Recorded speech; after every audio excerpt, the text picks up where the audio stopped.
joins Wake Up Call, and here we go. Get my hat, and let's get rocking.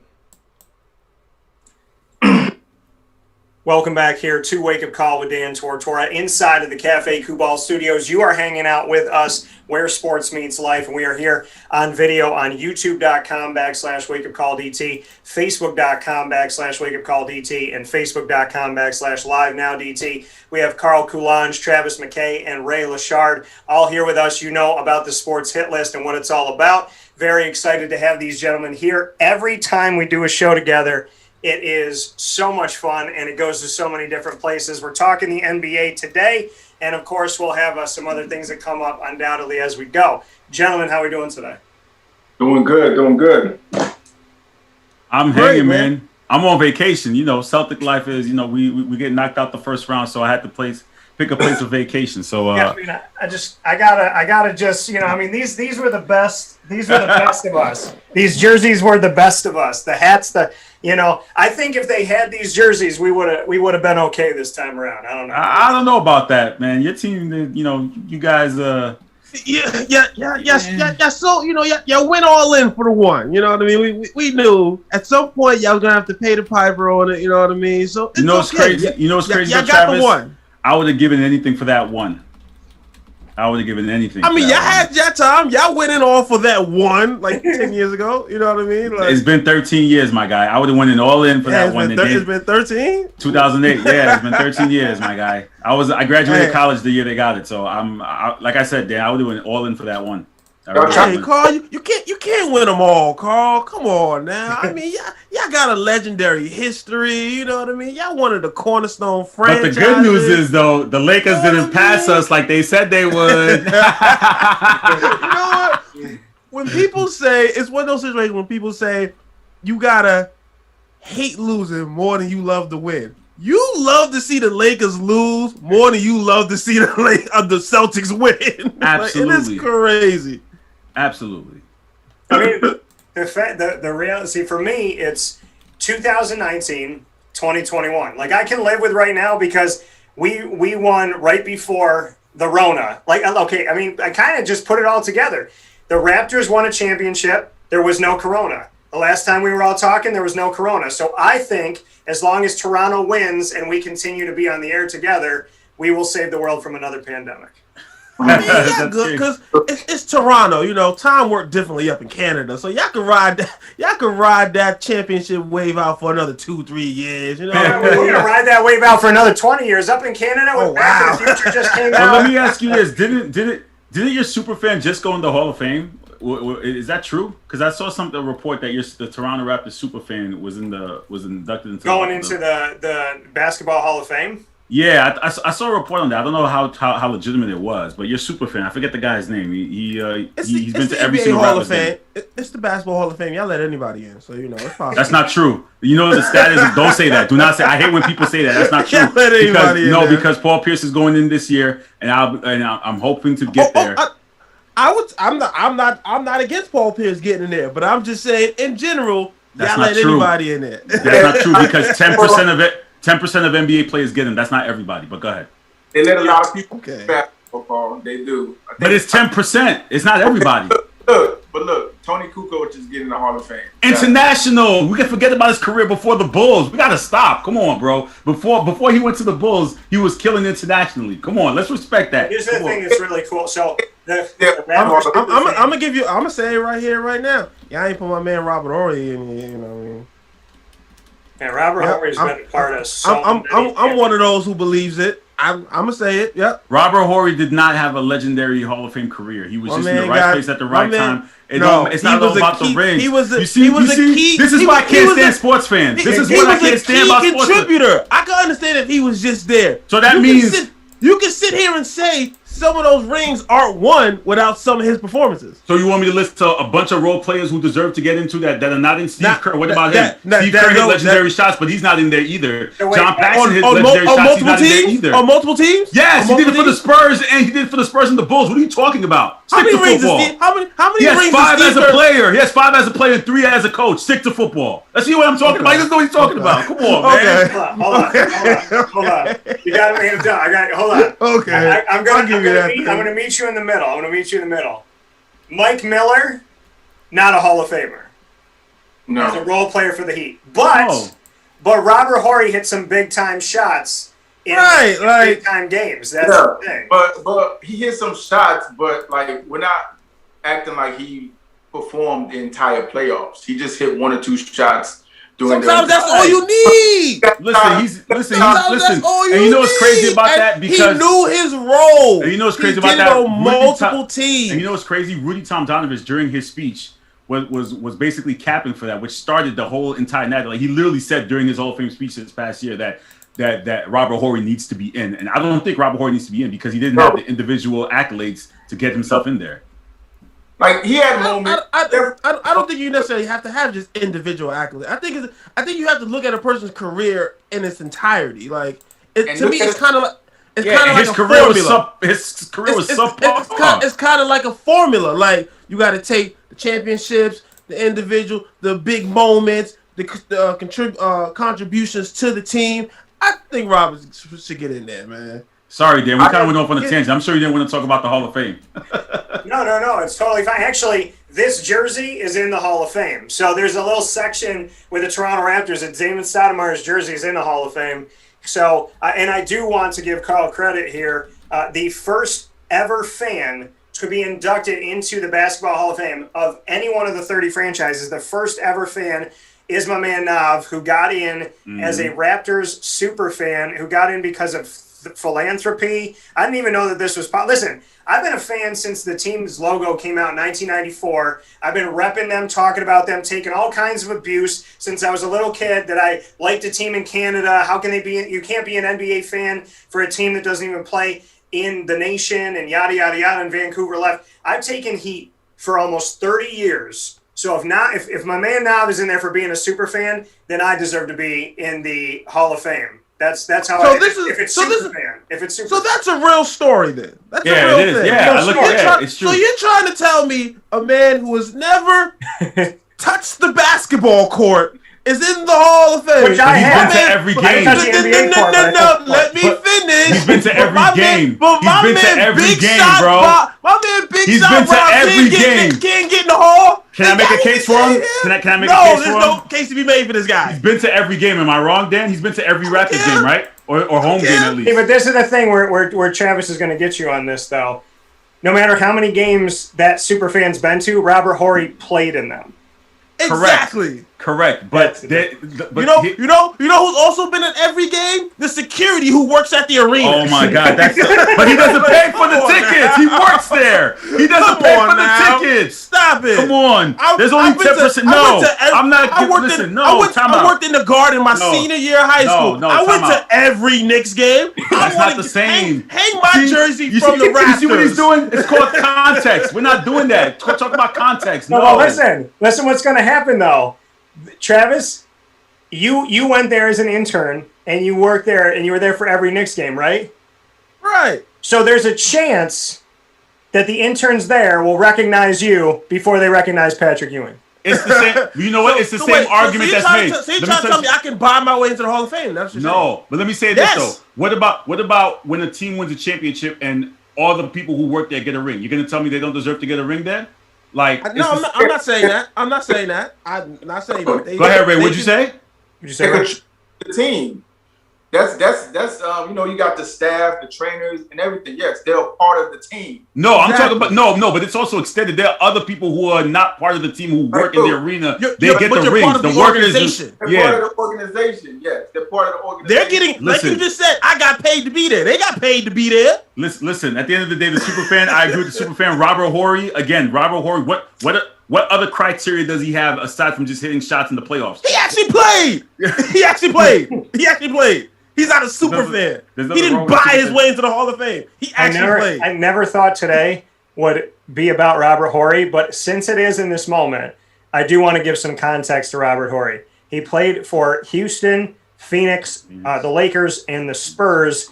And when we go back and look at it overall in his career, this is something that doesn't look that great. He averaged 7 points per game. He averaged 4.8 rebounds per game. Context.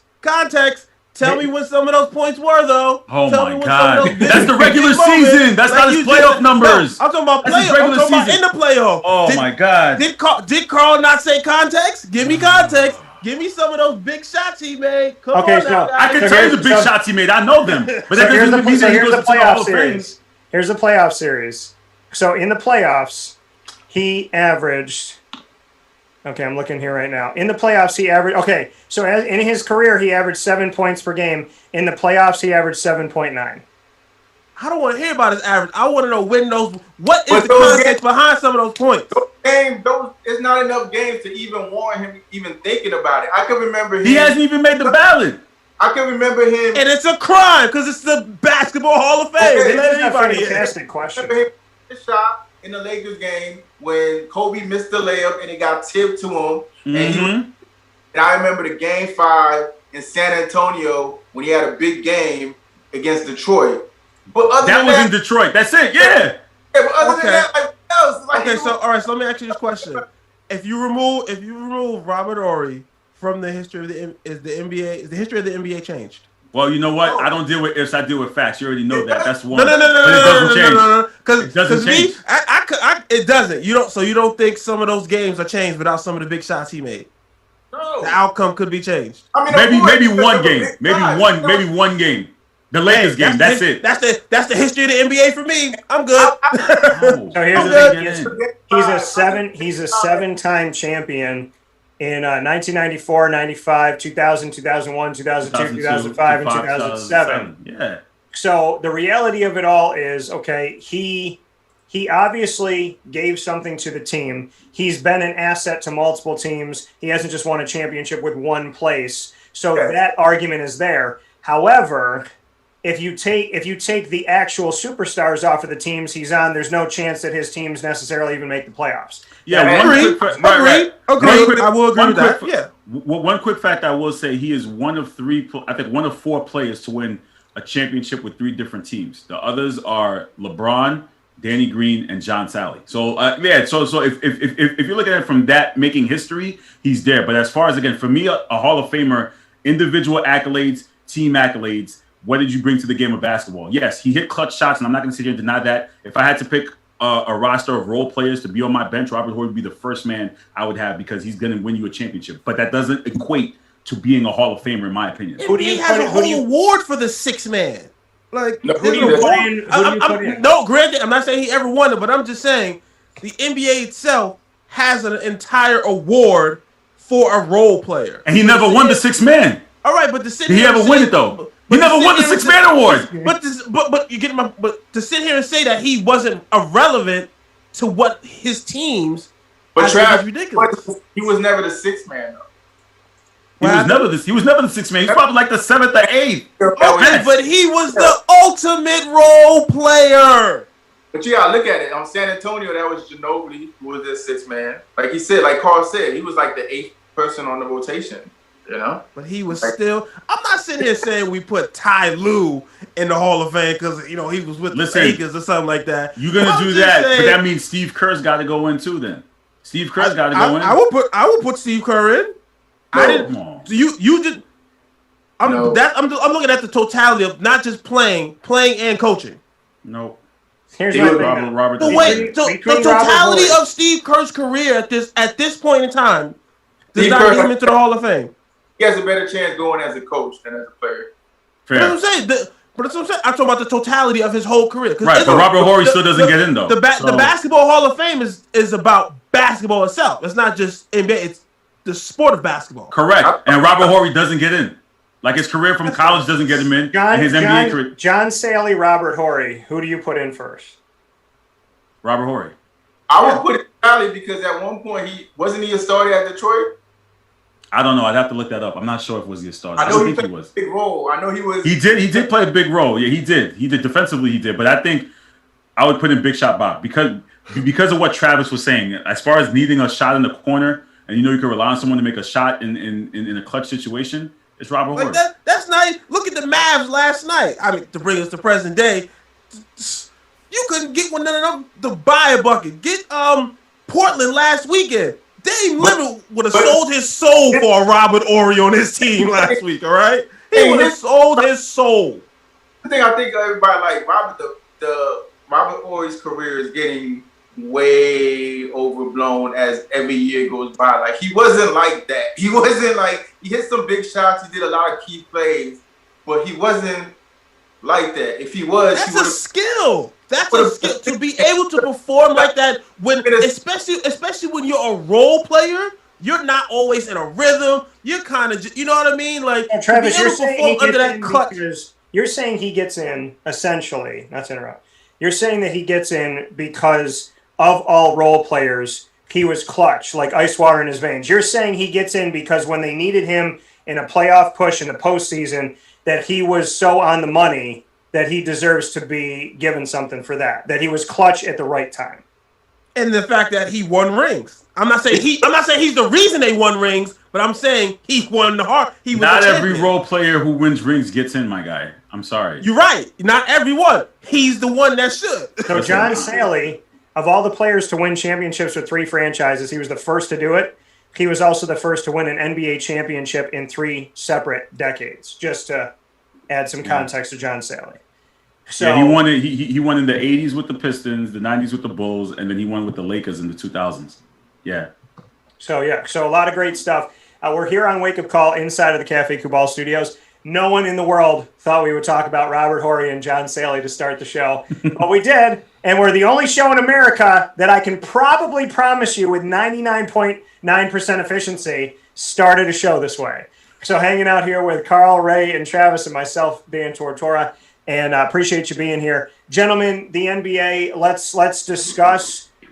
Carl said the word. He said the name just a few minutes ago. Some people super sad. Some other people incredibly happy. I don't know if anybody on this screen is sad that it happened. But, you know, as Michael Jordan said, I'm sorry, did the GOAT ever lose in the first round and by 30? Mm-mm. So what are your thoughts on first and foremost, shout out to Michael Jordan for not having somebody say that through somebody that was quoting something, a rumor mill. He just flat out said, yo, I'm the GOAT. I know I am. So thoughts on Michael Jordan's comments. Carl, I'll start with you and we'll go around here. Thoughts on Michael Jordan's comments and thoughts on LeBron getting bumped in round 1. Listen, when I saw it, I thought it was fake. I didn't actually know he said it. I didn't think he said it. I think we're past this entire, like, Mike's gonna, of course, cap for himself, clearly. I don't think he'd ever put anybody else above him. But I think as a sports, podcaster and a sports lover, I'm over it. I'm honestly dead over the GOAT debate. I think we've oversaturated it. Like, yeah, we joke around with it, but it's been so oversaturated, even during the Last Dance. It's just got to the point where I'm just like, I'm tired of it. We know everyone's gonna have a subjective view. Anyone who watched Jordan during his prime is clearly gonna say Jordan. Anyone who watched LeBron during his prime is going to say LeBron. I think the debate personally is unfair because LeBron is more like Magic. He's not really like Mike. He plays a totally different position. And I think it comes to the point in time for me, it's just appreciating both players. As much as I give LeBron flack, I still appreciate him for being that face of the league for as long as he's been. So I think it's time we put the debate to rest and just let the players be who they are and just enjoy it. Well, and to just make a little, well, you know what, I'll make my note after because I want to go around here. Ray, what are your thoughts on Michael Jordan's comments and what are your thoughts about LeBron getting bumped in round 1? It's his comments, it's his opinion, I mean, like Carl said, he's always going to pick himself over everything. So I think he was just taking a little shot, which is fine. I mean, he can, he probably hears a lot from the fans and everybody else who talk about it. So he just gave his shot in. So that's Michael Jordan. That's what he does. We all know Michael Jordan could be petty. We all watched The Last Dance. So LeBron losing in the first round. Honestly, yes, I am. I'm happy because, like I told Carl in his show, for some reason, being undefeated in the first round, something became a thing. I don't know why it became a thing. I don't know when it became a thing, but it became a thing. I'm glad it's over. The Bron fans can't sit here and say he's undefeated in the first round ever again.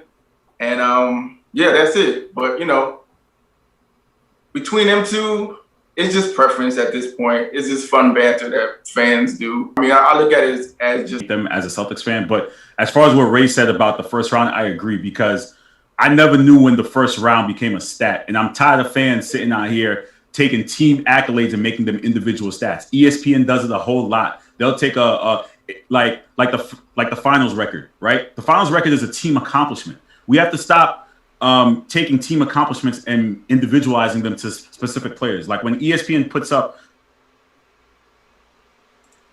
they don't have that record. I was spreading it in my group chats. I thought it was fake. And then, yeah, he did say it. He really did. Well, look. Dan, I think you're back. Yeah, I'm back. Like Carl and Ray said, Go ahead. Like Carl and Ray said, I'm a little tired of the Jordan LeBron debate myself. But it's Michael Jordan. We all know, like Ray said, we all know how petty this man can be. We all know Michael Jordan was the ultimate competitor. We saw The Last Dance. We all know the stories of how Michael Jordan used to just create these narratives in his head, to pump himself up. This is all this is. This is old men create narratives in their heads to pump themselves up. He likes to still be competitive at this point in his life. You know what I mean? It is what it is. So he goes out there, he says little comments like that. We all saw his Hall of Fame speech. We know who he is. This is Michael Jordan here. He's going to do things like that. I wouldn't be surprised if LeBron does things like that once he's retired and he gets a little old. You know what I mean? Old guys, they need something to do. It is what it is. You know what I mean? I'm not mad at it. He's going to sit out there. I just want to see them. Hopefully one day we can get that geriatric one-on-one. You know what I mean? I'm here for it. Then what's really cool is all these guys that, are done and retired and still want to talk about themselves. There's one man in the history of the NBA that does not have to pump himself up and create a narrative, and that's Robert Horry, because Travis did it for him. Exactly. I'm always camp for my man Robert Horry. And I love Robert Horry. I love Big Shot Bob. I love Robert Horry. I have no problem with it. I'm always cape for that man.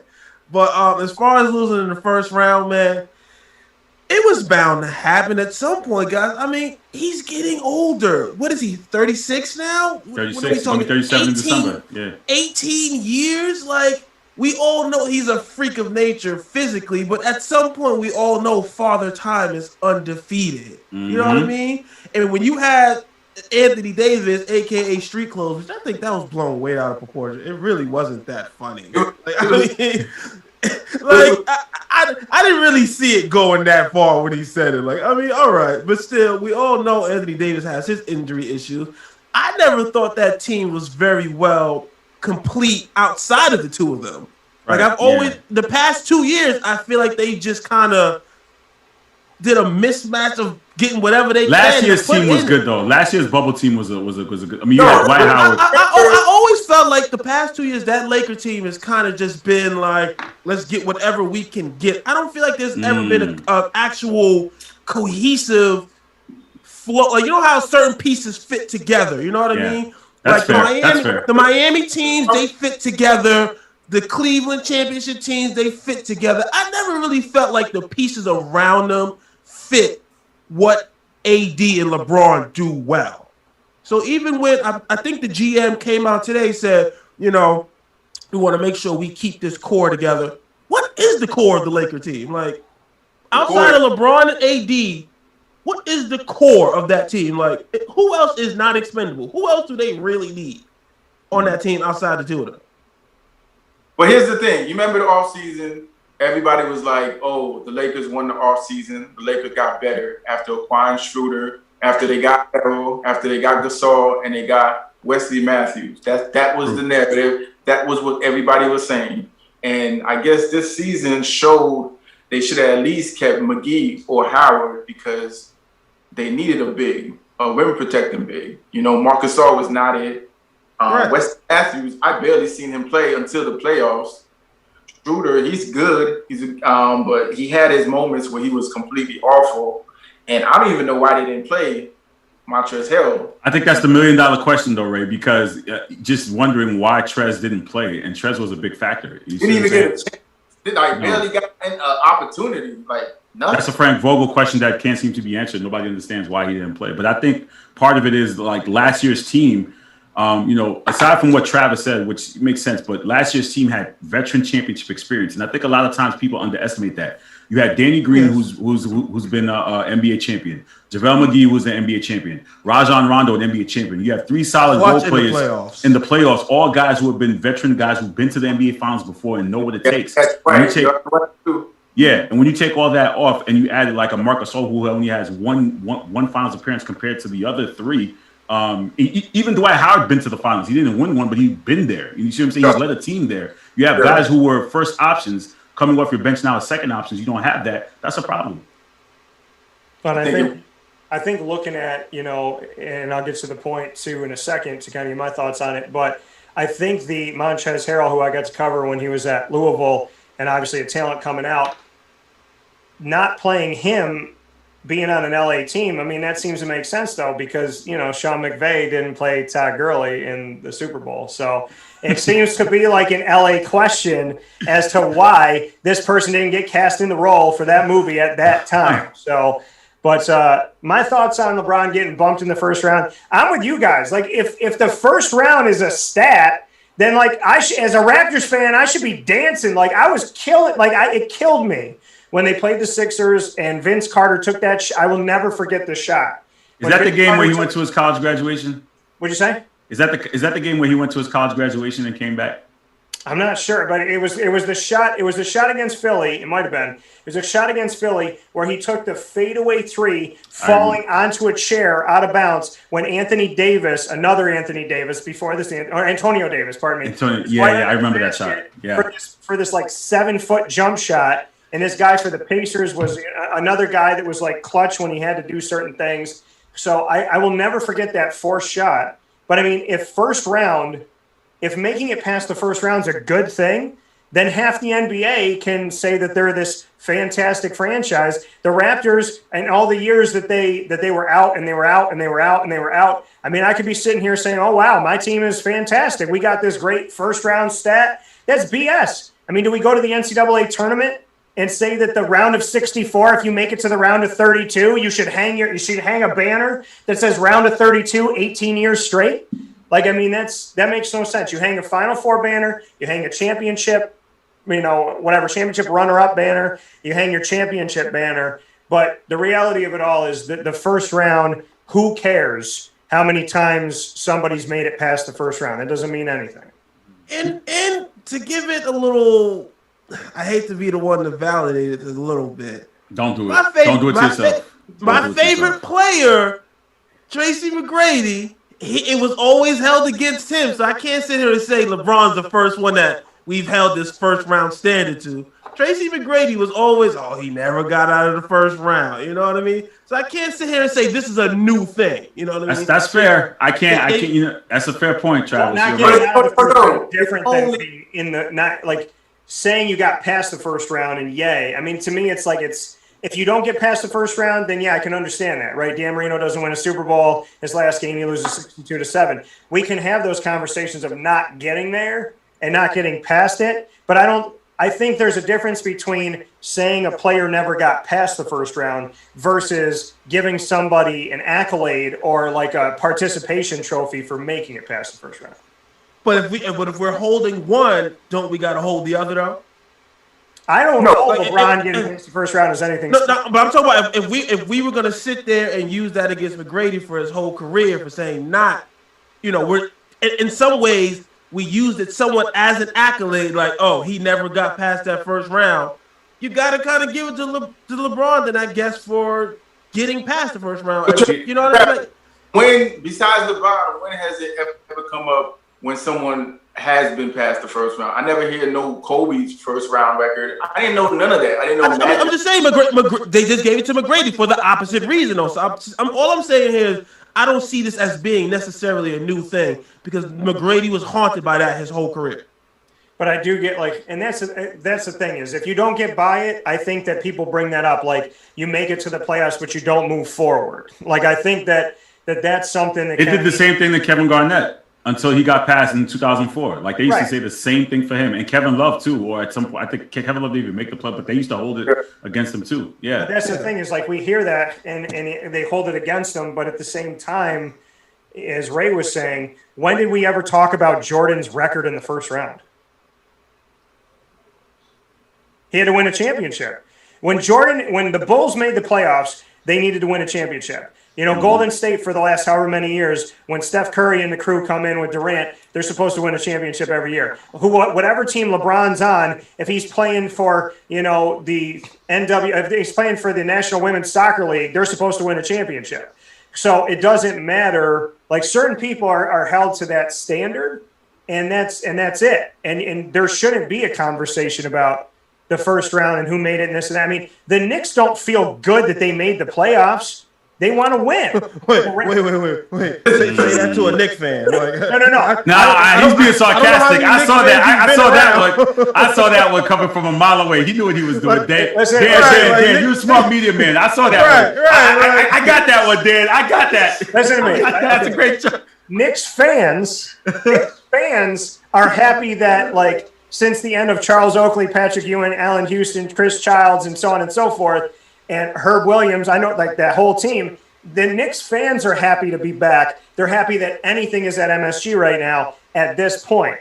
But that team getting back there, yeah, that's great. But if they get bumped in the first round for the next 7 years, that's going to go from a great moment in 2021 to nobody cares in 2031. That's how it changes. It's like they get excited now to get into the play. But I can tell you, the Raptors right now, when they get into the first or second round, like last year when they got bumped, it wasn't like, oh, we won a championship, we're so happy we got back. No. Once you set that bar, you set that bar. And the Knicks had that bar set, and then that bar died, and now it's got to be back, especially with the Nets being good, because you know how New York City is, you know how the island is. If the Nets are going to make it every year and the Knicks are going to be trash, you know that no Knicks fan's going to deal with that. And so, I mean, the Knicks have to make it. From here on out, they set a precedent. They have to go to the playoffs every year. They have to. Okay, a couple things on that. One, at this point, I don't think the Nets would ever be able to take over the city. I posted it in the group a couple weeks ago. That first weekend of the playoffs right there, Madison Square Garden had me ready to buy a ticket to go see some games. Not only that, one of our contributors. Barclays looked enjoyable from home. I was like, I can sit at home and watch this. Like, I've been to the Barclays, and it's nothing like MSG.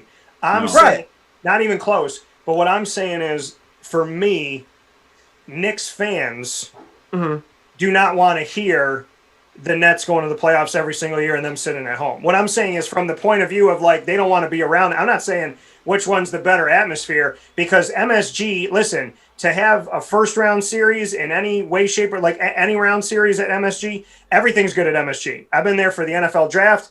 I've been there for the Big East tournament, the last one that Syracuse was in, and they played Georgetown. I've been there for the Walking Dead premiere during New York Comic-Con. There's like every event in Madison Square Garden, they could be showing me how to make paper, and I'd be in the garden watching that whole thing. You know what I mean? Like, that's the garden is the garden is the garden. What I'm saying is, Knicks fans do not want to sit in New York City and watch the Nets in Brooklyn go to the playoffs and them sit at home. That's not their desire. It's been forever. So they're going to feel good now that they made it in. But a true Knicks fan, a true anybody fan, it's not good enough to get in. You want to win. You want to be, I mean, what did they say after it? It showed where the Knicks were compared to the rest of the East. That's one of the first things that came out. It's like, yeah, they made the playoffs, but the Hawks put them in their place. You know, New York City it's a lot of things, but one thing it isn't is soft. And so they're not going to want 4-1 series going from here. That's not going to be good enough. Well, one thing hold on, Carl. You go. Okay. Well, one thing I'll say, though, is to be fair to the team, they exceeded expectations. No one expected the Knicks to make the playoffs at all, or let alone win a game. So I think moving forward, if this is the blueprint that their new management team is going to go forward to, now it can attract free agents to come 1 year and play.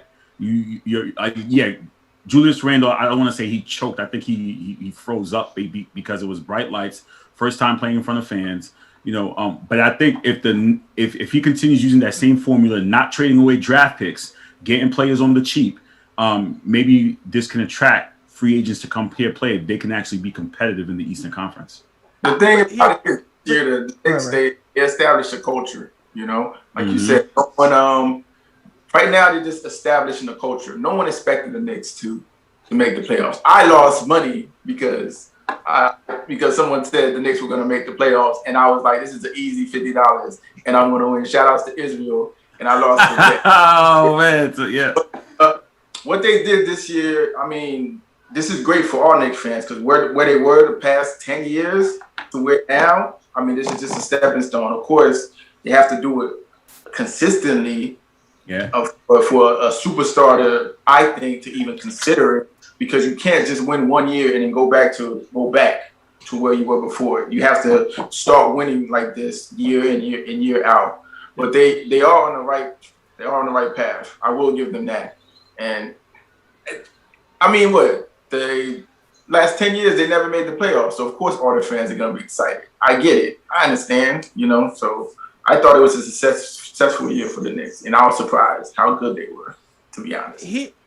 Here's my issue going forward with the Knicks, because you guys pretty much touched on a lot of it.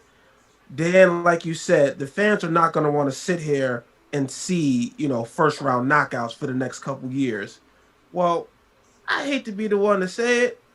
Presently constructed, I think this team is peaked, to be honest with you. Because hear me out. Unless they get a superstar. If they get Robert Horry. But the problem is, no, actually, Robert Horry would fit right in with this team because the team is constructed with a bunch of tryhards, castaways, and people that that the league kind of gave up on, and all that tryhard, rah, it's gonna get you to the playoffs. But as we saw, once you get there, you need a dog. You need somebody that's go out there and get it. And I'm worried about. Carl said the Knicks are going to be able to attract free agents. Are they? Because one, it's still the Knicks they've had a bad reputation. So you still old management did. Keep in mind. Yeah, but you still got it. But no, that reputation is gone. It's transitioned throughout different eras of management. So therefore, you have to fight that.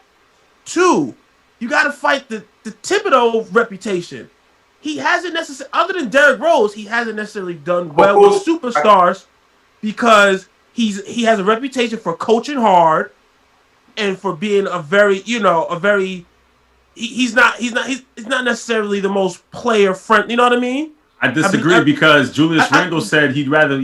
I heard an interview with Julius Randle. He said there's nobody else he'd rather play for after playing for Tibbs and trusting Tibbs, and that speaks volumes when your star player says that. That's Julius Randle, but how many other reports did we hear out of Chicago when he got ran out of Chicago that they was coaching too hard? When he got ran out of Minnesota, they felt like they was being coached too hard. Listen, I don't even think Minnesota counts because Minnesota was a dysfunctional franchise to begin. Like he's very heavy into hard practices.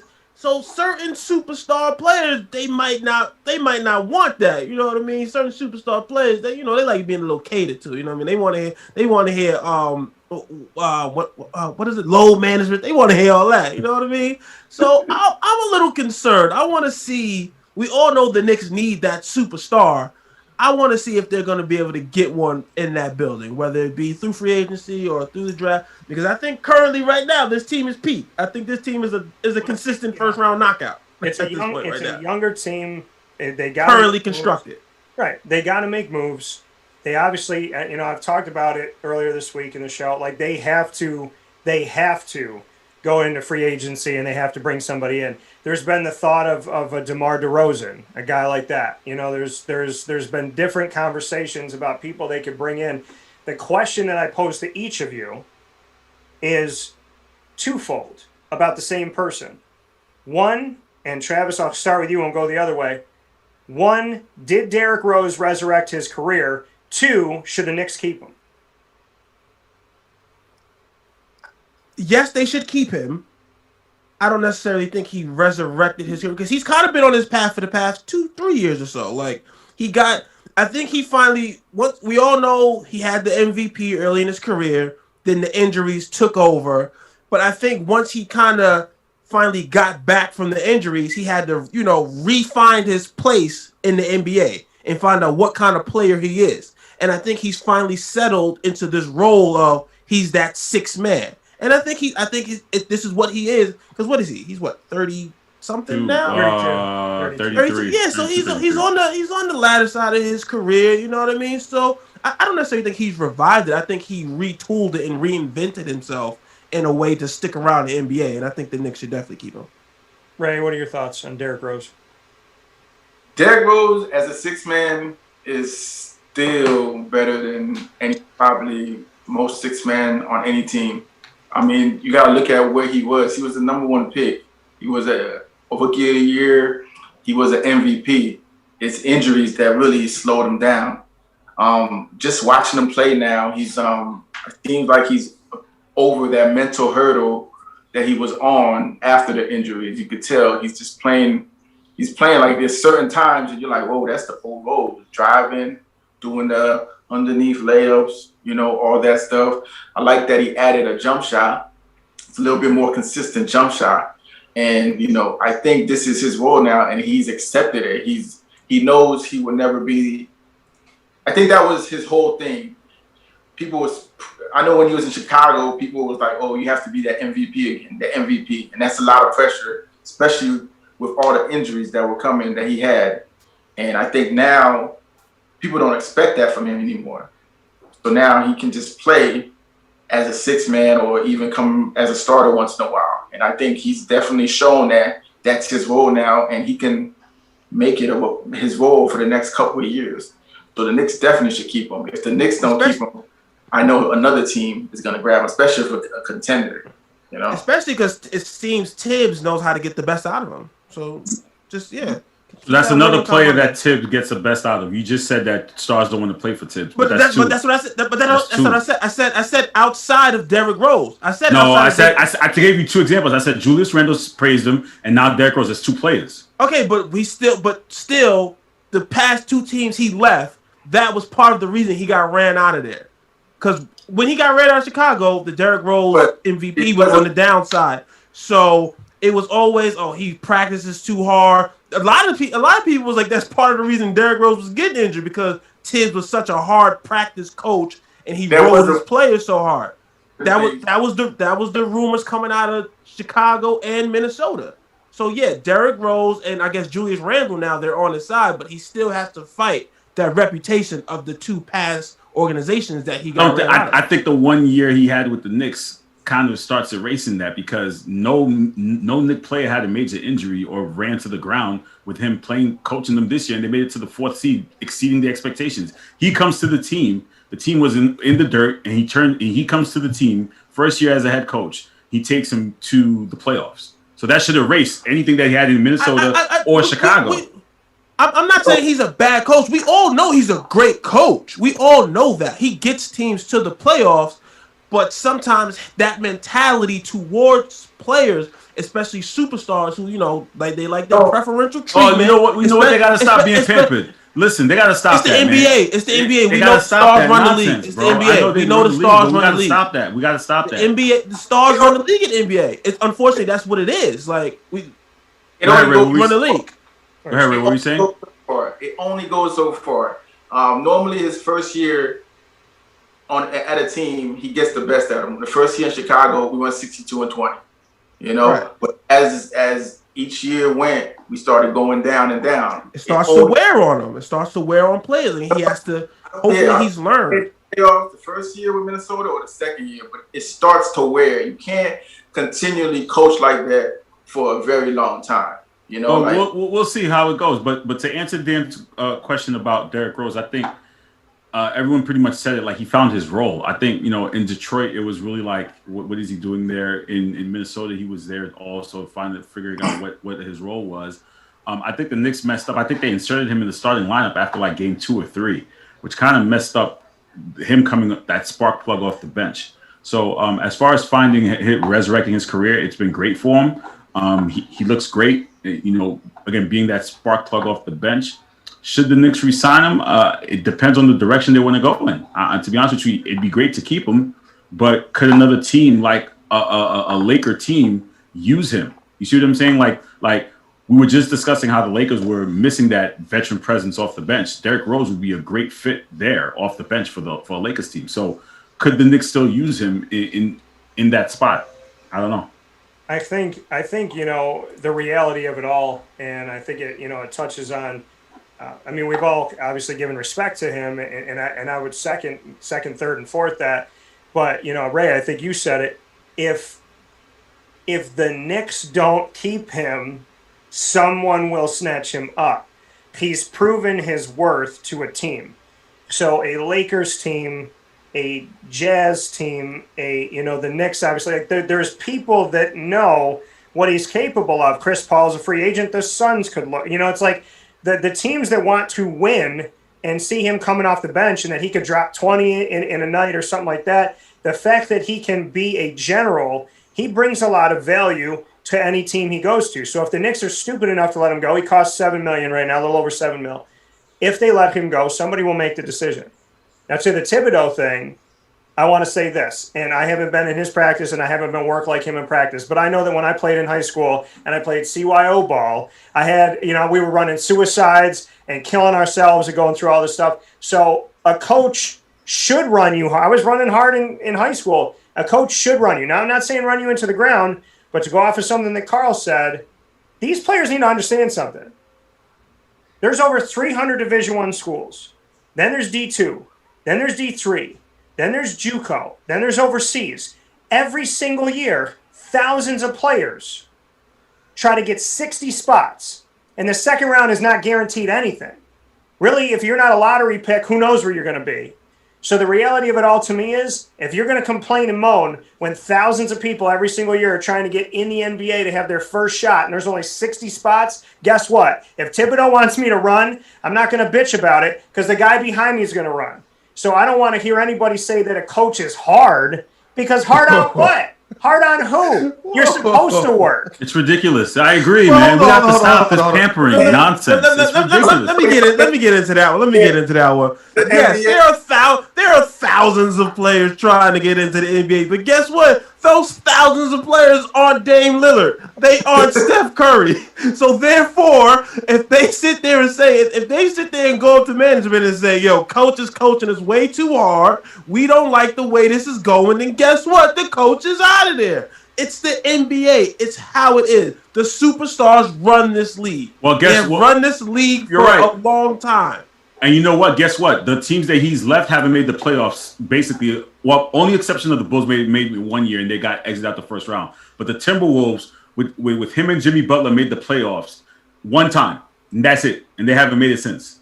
And it doesn't look like they're going back there. That's what they do. I mean, outside of I'm not going to sit here and say he's a terrible coach. We all know he's a great coach. I'm just saying that his style. His style doesn't work with every player. So I just want to see. It works right now with the Knicks because there are a bunch of tryhards. There are a bunch of castaways. There are a bunch of guys that the league gave up on. So therefore, they're going to be able to. You can coach them like that. You get Dame Lillard in there. You get a bona fide superstar in there, and he say, "Chill, I ain't trying to practice like this every day." Then guess what? They gonna pick the player over the coach. But that's the thing is you're not wrong in what you're saying that the players run the league, but I guess what Carl and I are getting at is it right? Is it the right? I mean, the coaches that I respect in college and pro that I've seen come through, those coaches are not soft by any stretch of the imagination. Jim Boeheim, Coach K, Dean Smith, the guys that I think about when I think about college ball, and then I come to pro and I think about what Phil Jackson was to the Lakers, what Phil Jackson was to the Bulls. Like coaches Popovich, soft coaches don't win championships. Coaches, do whatever you want. Now, in the LeBron world, where his coach is his puppet, then in those unique cases, he's won championships where the coach was just meant to sit there and kind of dance on a string. And, Tyronn Lue has done nothing for me to think anything at this point. And so, it's like I know in LeBron's case it worked to have a puppet, but watching basketball growing up and we were seeing the college and pro game, I respected the coaches that were like that. They gave you that tough love. They told you when you were wrong. They didn't pamper you. They didn't baby you. They didn't stroke your ego. If you didn't like what they were doing, they didn't care. And you couldn't leave 3 years into a 7-year contract because you didn't like the team anymore. When you signed a contract, you had to sit there. And if you didn't like the coach, it was tough. You're going to have to stay 7 years. And unless one of you gets traded or one of you gets fired, it ain't going to change. Nowadays, players in the NFL, the NBA, anywhere you go, a player can sign a 6-year deal and a year and a half in could say, I hate this coach, fire him or I'm gone. And the team out of fear will either fire the coach or trade the player. I think that's ridiculous. But the counter is, you sit here and say honor the contract. The teams don't always honor the contract. So therefore, if I'm a player, why am I not able to take my career into my own hands?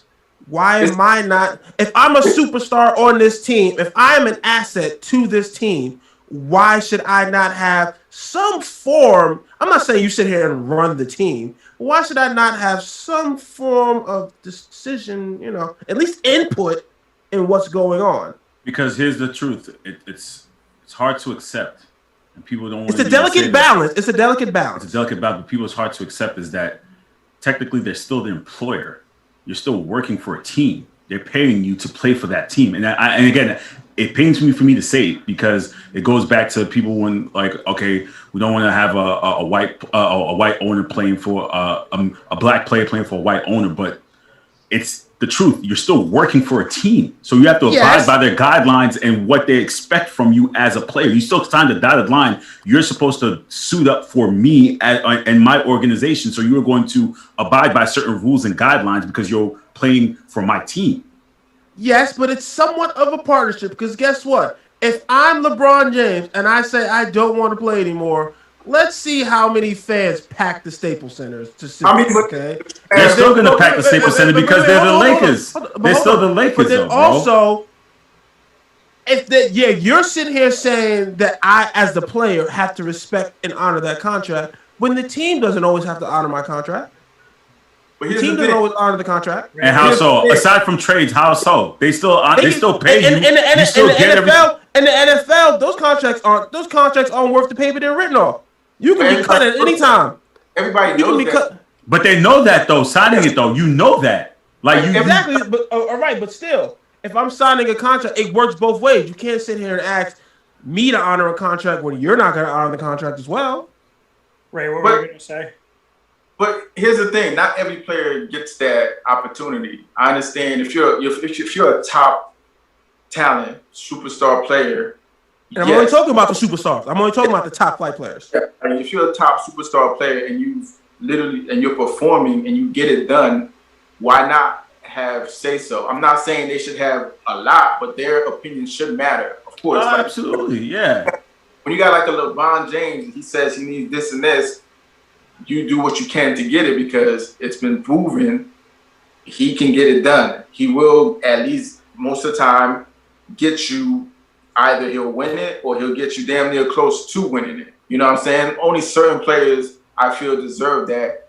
But at the same time, like you did say, Carl, they are still the employer. So they still work for you're still working for a team. I just wonder what the value. Okay, let's see how packed those arenas in when me as the employer and the superstar and the face of this NBA decides I don't want to play today. It don't matter, bro. It don't matter, bro. You look at a team like New York. The Knicks still packed the Garden. New York is an outlier. Oh, you see what he just did? He moved the goalpost. You see what he just did? You moved the goalpost now. Oh, New York is an outlier now, right? MSG is an outlier. MSG, they pack that arena whether they're good, whether they're bad. Okay, they pack that arena no matter what. Okay, that you can't count them. But if you make the case for New York, you're making it for LA. Because right, thank you. Exactly. Okay, all right. So I'll give you.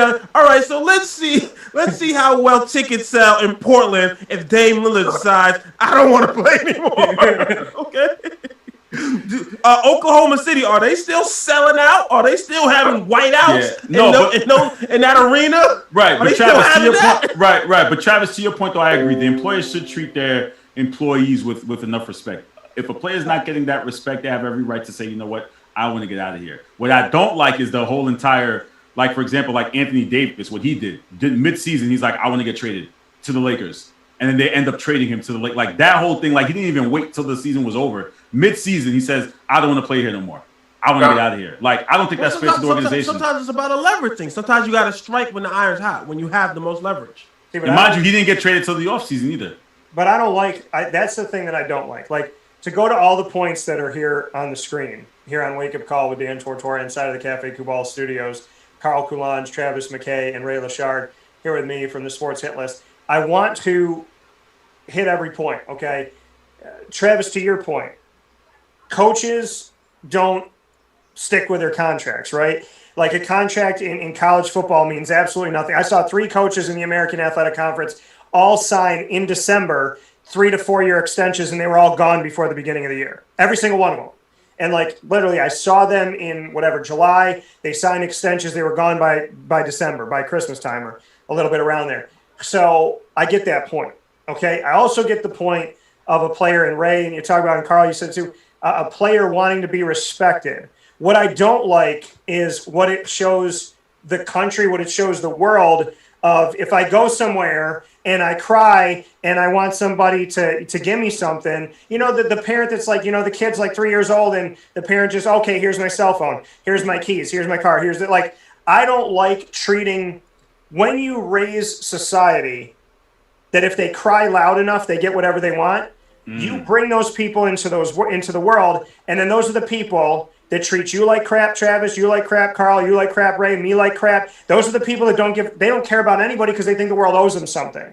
So when LeBron leaves the court with 2:02 left when he's playing the Raptors because he can't handle the fact that he lost and he's a giant baby, that to me, it takes away from the championships. It takes away from what he's done because, yeah, he's giving money to the community, but he's also teaching these kids to be an a-hole when he loses. So I see it from all different angles of, like, if you're a crybaby, I don't want to support that. Coaches do not abide by their contracts. Teams are allowed to trade you, and some players will tell you they found out they were traded on the bottom line of the ESPN ticker because nobody bothered to call them and no coach texted them and no coach had an interview with them. But I do think the contracts need to count for something. And being a business owner, my contracts are my lifeblood. If I didn't abide by them and the people I work with didn't abide by them, then what am I doing? So I have to level on the side of the contract and say that it needs to count for something. And when a player signs a 7-year deal and a year in says, I don't like this team anymore, trade me, and he just sits there and is like, I'm not going to try, I'm not going to care, I'm not going to talk to the media, I'm going to be a nuisance until you get rid of me. Holding a team hostage, I watched Dwight Howard do that to Orlando. I was there for 2.5 years, 2 years dealing with that. I told them once he left, he would shatter that entire franchise, and he did for over a decade.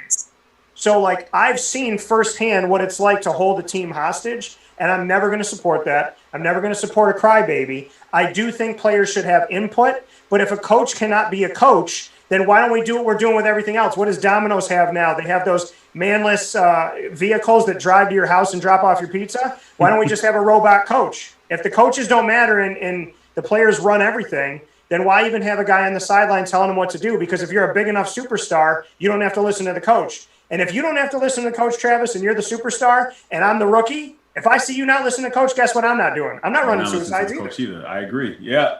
It trickles down. You make some great points. In all honesty, to your point, I think Kyrie tried to do that at the beginning of the year. Because didn't he sit out here and say, "Oh, we don't really need a coach"? But I'm just making. Yeah. No. But Dan, what you said is spot on, and we've seen it. Yeah, happen. I agree with a lot of it. We've seen it happen. Like LeBron left the court against the Suns. Like 2 minutes, couple minutes left. He didn't even get a stance to shake anyone's hand. And again, it trickles down. But again, this is the new NBA. And when people say when this era of player, I get it. Players should want to take ownership of their own, brands. I understand it. Are GMs messed up for trading players in situations? Yes. I've seen it firsthand with what Danny Ainge did to Isaiah Thomas, right? Traded him right after he played on a bad hit and after his sister passed away. I've seen it firsthand. So I get it, but there should be at least a level of medium where we meet in the middle. You see what I'm saying? So, like, we understand, listen, I'm the player, your management, you're going to do everything you can to keep me happy, and I'm going to do my best to stay here. And if I'm not happy, why don't I come talk to you behind closed doors? Why do I have to make it public that I don't want to play for you? You see what I'm saying? So, like, why did Anthony Davis have to go public and say he wants to be traded and now I'm not going to play? Why couldn't he just wait to talk to management and say, hey, listen, I don't want to be here and find a way to get me out of here by the end of the season? It wouldn't have been a big problem. Because unfortunately, in the reality of the world, that wouldn't have gotten him anywhere. He'd probably still be in New Orleans.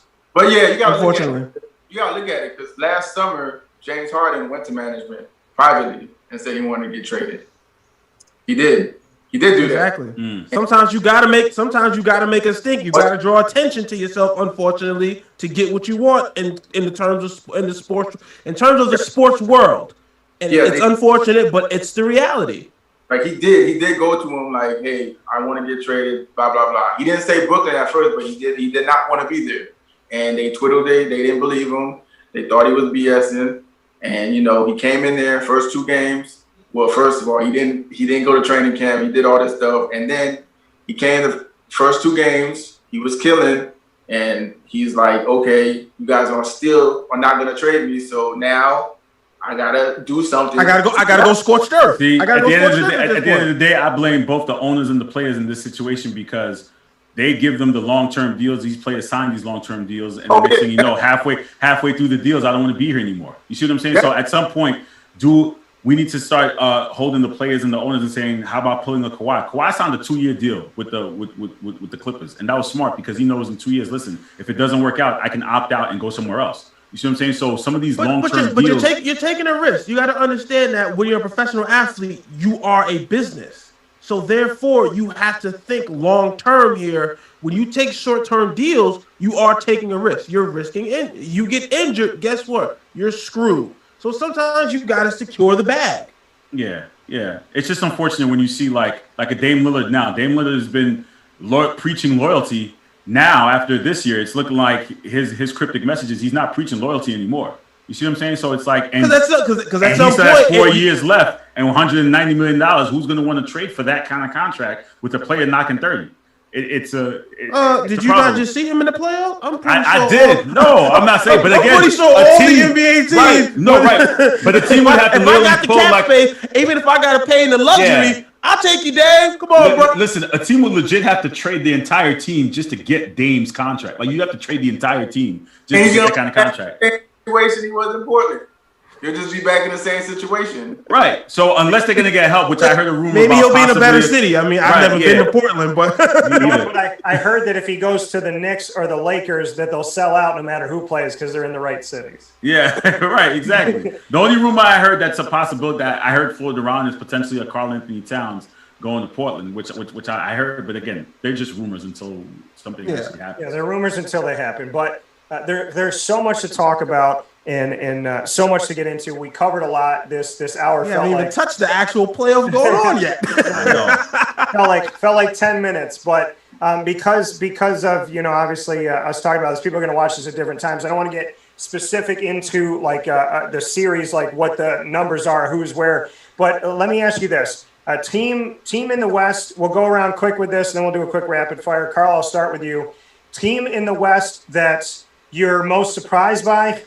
Team in the West, the team in the West you think can win it all, and the team in the West that surprised you either positively or negatively, and then same for the East, and we'll go around and I'll clearly it's the Suns. I mean, listen, I haven't watched much Suns game, and knowing Chris Paul, he got hurt, as we always say, and Chris Paul got hurt like he always does in the playoffs, no offense, but they've surprised me the way they defeated the Lakers. Devin Booker is not coming, he's arrived, and they're the ones I would pick to.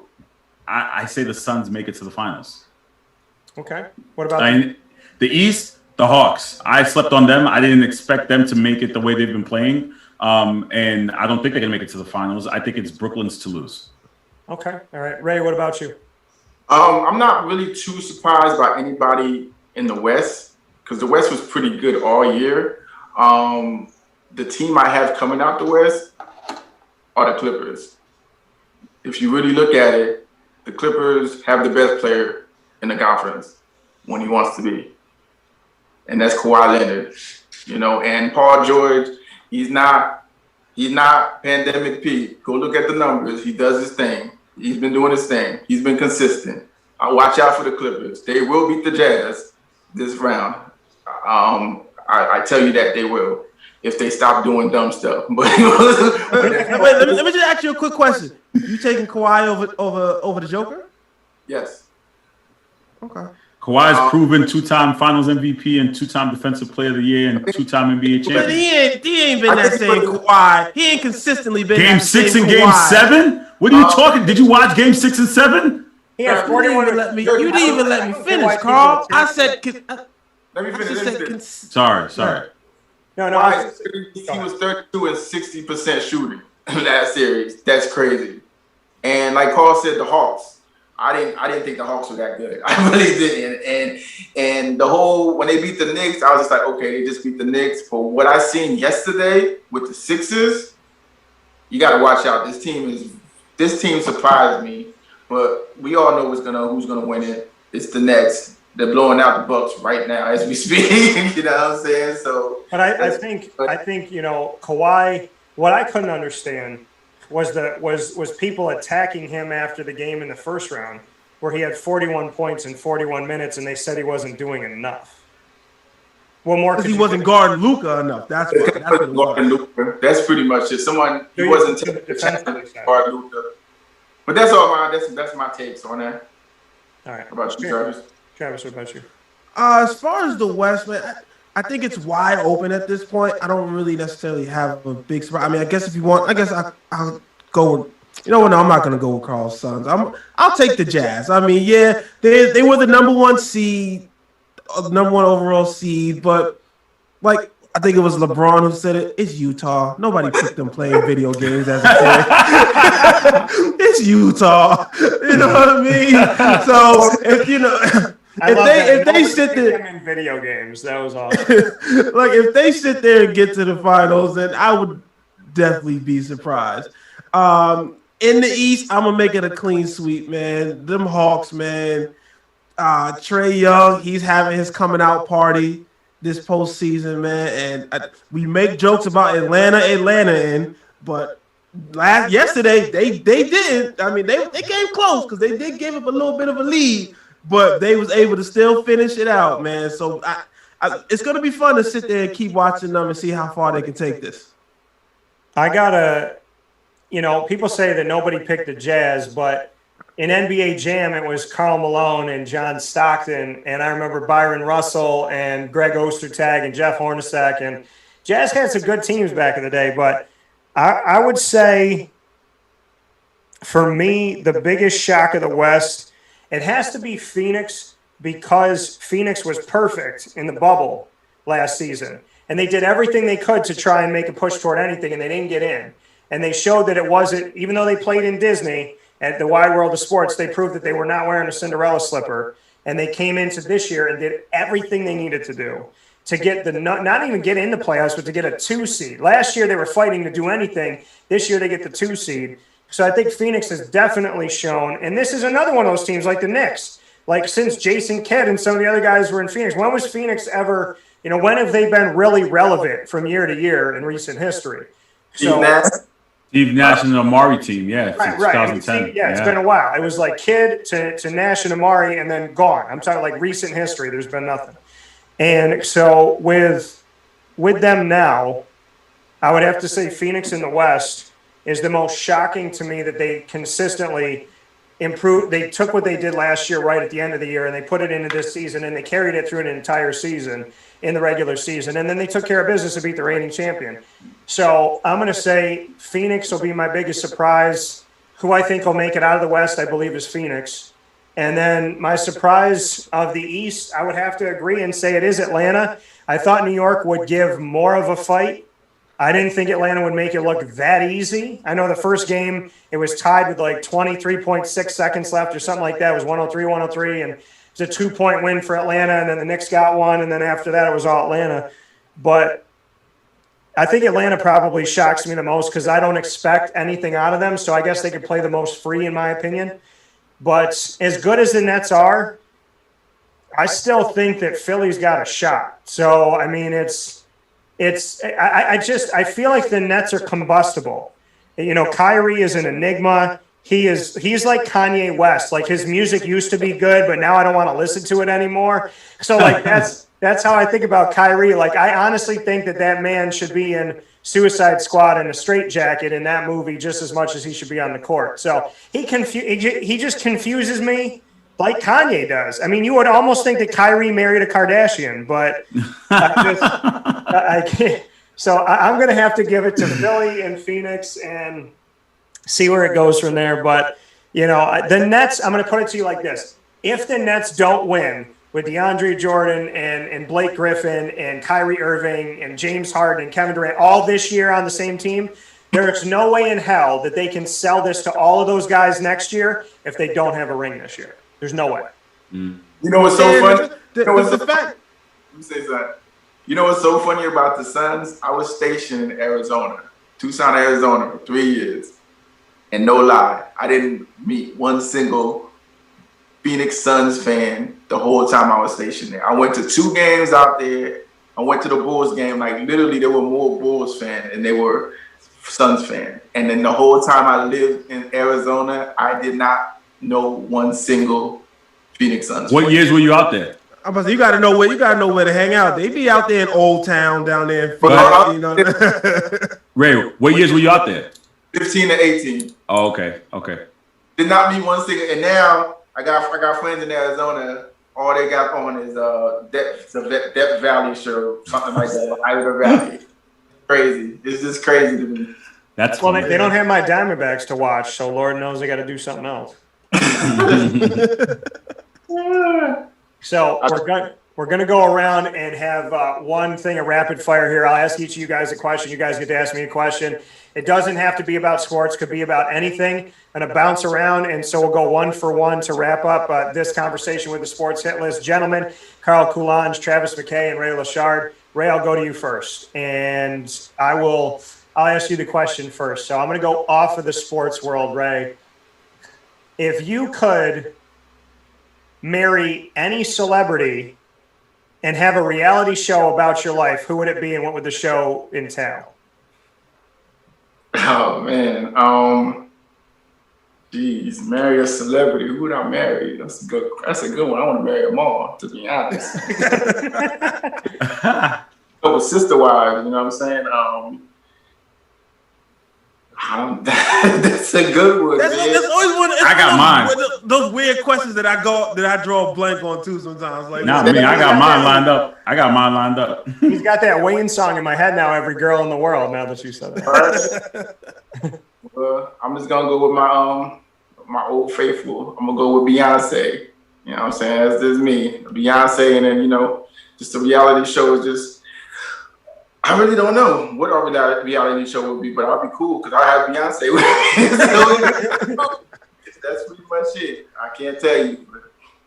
All right, what's your first one what's your question for me, Ray? How long have you been in the game? Like doing this Zoom? Have you been a writer, or what's your history? So, I started broadcasting back in 2003, November, and professionally. I was in college. We had NCAA D3. And so I took over a game 12 minutes before the game.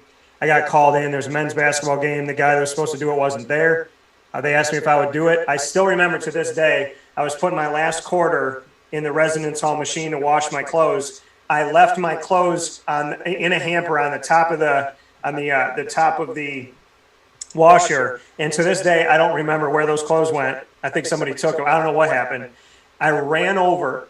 I didn't know any of the names. I didn't know the team. I didn't know the pronunciations, nothing. Did a game by myself. And after that, they said, we want to keep it going. Will you come back? We want to do this on TV and radio. And then I created MU Courtside, which is still there 17 years later. They use it to teach kids how to broadcast, run the cameras, set up the cameras, a little bit of everything, commentate, audio, video, graphics, all of that.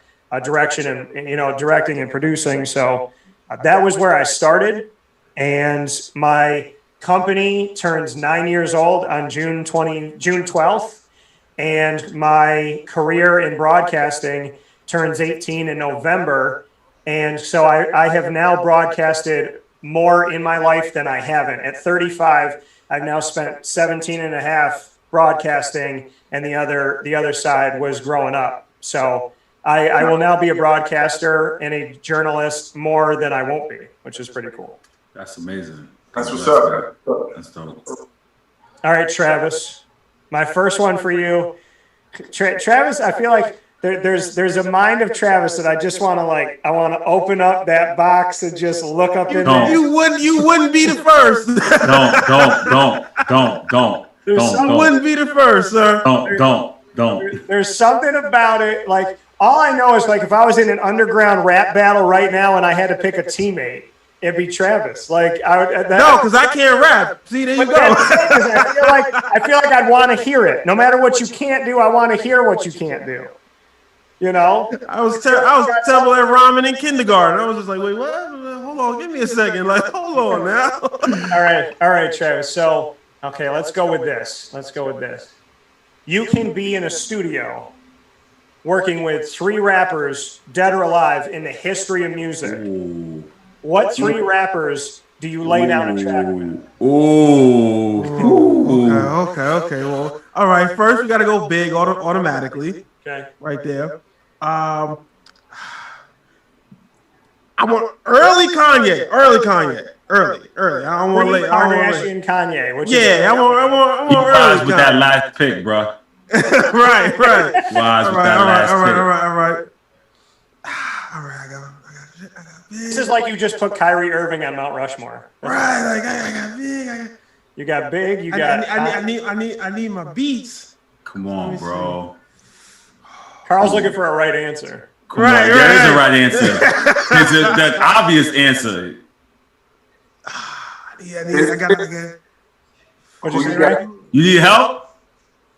Yeah, who you got? Come on, man. Nah, I already Come on, man. Yes, of course, that's obvious. But I was trying to balance it out the team. Like I was trying to get. I wanted to get somebody with some beats in there. I got another sleeper for you. He's one of my favorites. If you want Busta, I think Busta would make it. Because if anything, I would replace Hove with Kanye, and then come in. I still need somebody for my beats. I mean, you know what? I can move Kanye over to the beats. There we go. Boom. Jay, Kanye, and Big. Right answer. Okay. All right, Travis, what's your one for me? Jags, man. Are they at least 8? Oh, what's 500 now? No, there technically is no 500 anymore. Since we moved to 17 games. So, are they still gonna be? It's either a losing record or a winning record. Let's see. All right. Trevor Lawrence, automatic rookie of the year. I think Offensive rookie of the year. I mean, I'm going to say yes on the rookie of the year for Trevor Lawrence. I covered him and ETN in my coverage of the ACC with Clemson. So the whole time they were there, I think he's lost 3 games in 7 years or something like that. So he won championships in high school, obviously in college. He is the prettiest handsome brother. Say that. But I would, I think offensive rookie of the year, yes. And I think that Jacksonville, because Houston definitely has a problem. Tennessee is good. And Indy's, got their 4th quarterback in 2 years. So, and he hasn't stayed healthy an entire career. So I think Jacksonville arguably could, at worst, be second in the AFC South. So I think they're. I'm tempering my expectations. I'm not being crazy. Everybody knows I'm impartial as a broadcaster, so I want them to win every game as a fan, but I'm not going to say that they're going to win every game as a broadcaster because that's a cardinal sin. Unless give us a hot take. Go ahead. Go out on the limb. Go ahead. Say it. If I went out on a limb in 17 games, I'm going to say 8-9 or 9-8. I think they're going to ride the equator. I do. Okay. And I'm okay with that because if they ride the equator in the AFC South, it still could mean a shot at the wild card. So that's a step in the right direction for that organization. Listen, 1-15, I'm gonna take everything. Dougie Maroney, they're no more. I'm gonna eat up this moment to every bit that I can. I'm enjoying. I got nothing against Doug Marone, but if you like anything about my personality, this is me, this is Doug. So I'm good without that. All right, Carl, my question for you. All right, so we're both hosts of a show. So you're doing a week tour. You got 5 shows. You can only have 1 guest on each show. Where do you bring the tour? So what city do you go to do the tour of your show? And what 5 guests do you have for the week? Okay, Carl, just know before you answer this, I need first class accommodations before you answer this. So choose wisely. You need He's sending you to Oklahoma City, bro. Understand? All right. Well, we So know before I gotta hit the major cities. Clearly I'm gonna go to LA because my guy Paul Pierce is out there, so he lives in LA. Gotta go there. And that's guess number one.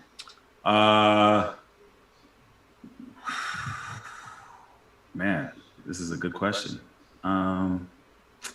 I would say Texas is another one. Tim Duncan. Tim Duncan's in Texas, so I do there. Jamaica, Usain Bolt. Okay.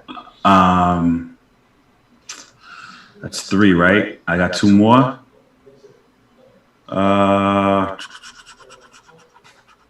Connecticut for my guy Vince. Easy. Vince McMahon.